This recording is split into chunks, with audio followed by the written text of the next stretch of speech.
राधे राधे दोस्तों। आज की कहानी हर उस व्यक्ति को सुननी बेहद जरूर जो श्री राधा कृष्ण का परम प्रेम पाना चाहता है। ये कहानी साफ तौर पर दी गई है श्रीमद् भागवतम में, जो आपको एक ऐसी गलती के बारे में बताएगी जो श्री कृष्ण प्रेम में एक इंसान को कभी भी भूल कर भी नहीं करनी चाहिए। दोस्तों, जैसा कि हम जानते हैं कि भागवतम में श्री राधा का नाम कहीं नहीं आता। उनके नाम को रस को श्रीमद् भागवतम में छुपाया गया है और उनके दूसरे नामों का भागवतम में इस्तेमाल किया गया है। आज जिस कहानी के बारे में हम बात करेंगे उसमें श्री राधा को श्री कृष्ण की सबसे खास गोपी बताया गया है।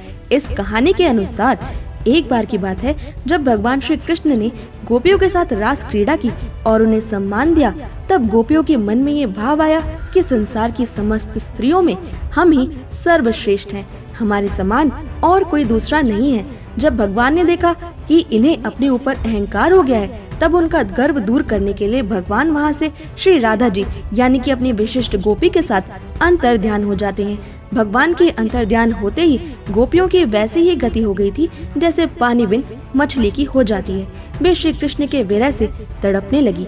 फिर वे गोपी कृष्ण की लीलाओं का अनुसरण कर पूरी तरह कृष्णमयी हो गई।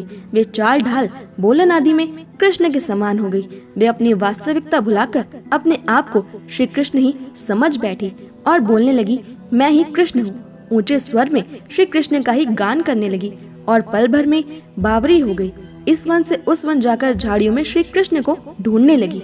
भगवान वास्तव में दूर नहीं थे, वे तो प्रत्येक वृक्ष प्रत्येक जड़ में वास करते हैं। लेकिन गोपियाँ बावरी हो पेड़ों से पूछने लगी कि हे पीपल, बरगद, अशोक, क्या तुमने कहीं हमारे चितचोर को देखा है? फिर पौधों से पूछने लगी, हे तुलसी, तुमने तो अवश्य श्याम सुंदर को देखा होगा। फिर गोपियाँ भगवान श्री कृष्ण की लीलाओं का अनुसरण करने लगी। कोई पूतना बन जाती है, कोई तृणावत बन जाती है, तो कोई बकासुर बन जाती है। एक बांसुरी बजाकर कहती है कि मैं ही कृष्ण हूँ। कोई कालिया बन जाती है तो कोई उसके सिर पर चढ़कर कहती है कि दुष्ट सर्प, तू यहाँ से चला जा। जब कृष्ण को ढूंढती हुई गोपियाँ आगे बढ़ी तो उन्हें श्री कृष्ण के चरण पद दिखाई दिए, जिससे उनकी विरह अग्नि और भी ज्यादा बढ़ जाती है। गोपांगनाओं का ऐसा मान भंग करने के लिए ही श्री कृष्ण श्री राधा जी के साथ अंतर ध्यान हो संकेत वट में चले गए थे और वहाँ किशोरी जी के केश संवारने लगे, उनके बालों में पुष्प श्रृंगार करने लगे। उधर कृष्ण के विरह में गोपियाँ कृष्ण के पद चिन्हों के पीछे पीछे आ ही रही थी। आगे चलकर उन्होंने कृष्ण के साथ दूसरे पद चिन्ह भी देखे। तब वे कहने लगी, निश्चय ही श्याम सुंदर राधा जी के साथ गए हैं। उन्हें खोजते खोजते गोपियाँ किला वन तक पहुँच जाती हैं। उधर राधा जी सोचने लगी, मैं सभी गोपियों में सर्वश्रेष्ठ हूँ, तभी तो श्याम सुंदर सभी गोपियों को छोड़ जो उन्हें इतना प्रेम करती हैं, मेरा मान करते हैं, मुझे इतना आदर देते हैं, मेरे साथ अकेले यहाँ मौजूद हैं। जब अन्य गोपियाँ श्री कृष्ण को ढूंढते ढूंढते बिल्कुल निकट आ गई, तब श्री कृष्ण राधा जी से बोले, प्रिय राधे, अब सब और गोपियाँ आ पहुँची हैं, अब वो तुम्हें यहाँ से ले जाएंगी, अतः यहाँ से निकल चलो। उस समय राधा जी गर्व से रमापति से बोली, प्यारे, मैं कभी राजभवन से बाहर नहीं निकली थी, लेकिन आज इतना अधिक चलना पड़ा है।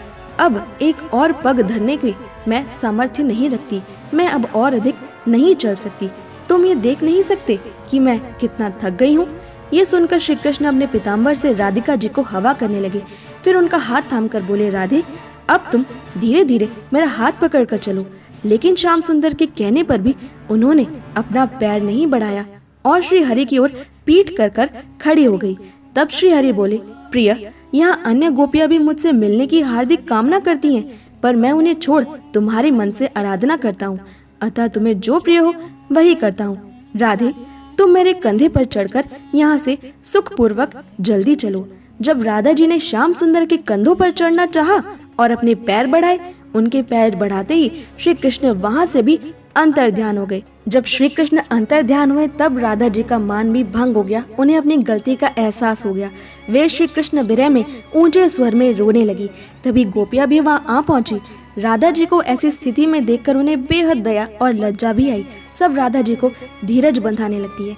ये वही समय है जब राधा जी समेत सभी गोपियाँ एकत्रित होकर गोपी गीत गाती हैं, पूरे वन में श्री कृष्ण को ढूंढती हैं, उनके प्रेम में रोती हैं और उनके प्रेम, उनके विरह प्रार्थना और उनके प्रायश्चित से प्रसन्न होकर भगवान श्री कृष्ण उनके सामने दोबारा से प्रकट हो जाते हैं। श्री राधा कृष्ण की ये लीला हमें समझाती है कि जहाँ अहंकार होता है वहाँ श्री कृष्ण कभी नहीं रुकते। चाहे फिर वो श्री कृष्ण के सबसे प्रिय ही क्यों ना हो, क्योंकि जहाँ अहंकार हो वहाँ शुद्ध प्रेम कभी नहीं होता और श्री कृष्ण तो खुद ही शुद्ध प्रेम है। कृष्ण हम पर खूब प्रेम बरसाते हैं और बरसाएंगे भी, उनकी ये दया है। हमें अहंकार में कभी भी गलती से भी अपने दिमाग में ये विचार नहीं लाना चाहिए कि हम बाकी कृष्ण भक्तों से खास हैं या श्रेष्ठ हैं या कृष्ण हमसे ज्यादा प्रेम करते हैं। ये अहंकार हमें कभी नहीं होना चाहिए। हमें खुद को श्री कृष्ण के अनंत कोटि दास दासियों में से सिर्फ एक मामूली दासी समझना चाहिए और उन्हें पूरी तरह से समर्पित होना चाहिए। आपको कैसी लगी ये वीडियो हमें कमेंट करके जरूर बताएं और अगर आपको ये वीडियो पसंद आई तो इसे लाइक, शेयर और हमारे चैनल को सब्सक्राइब करना बिल्कुल भी ना भूलें। कान्हा से जुड़ी सबसे खास जानकारी को पाने के लिए मैं मिलती हूँ आपसे अगली वीडियो में। तब तक के लिए stay happy and Radhe Radhe.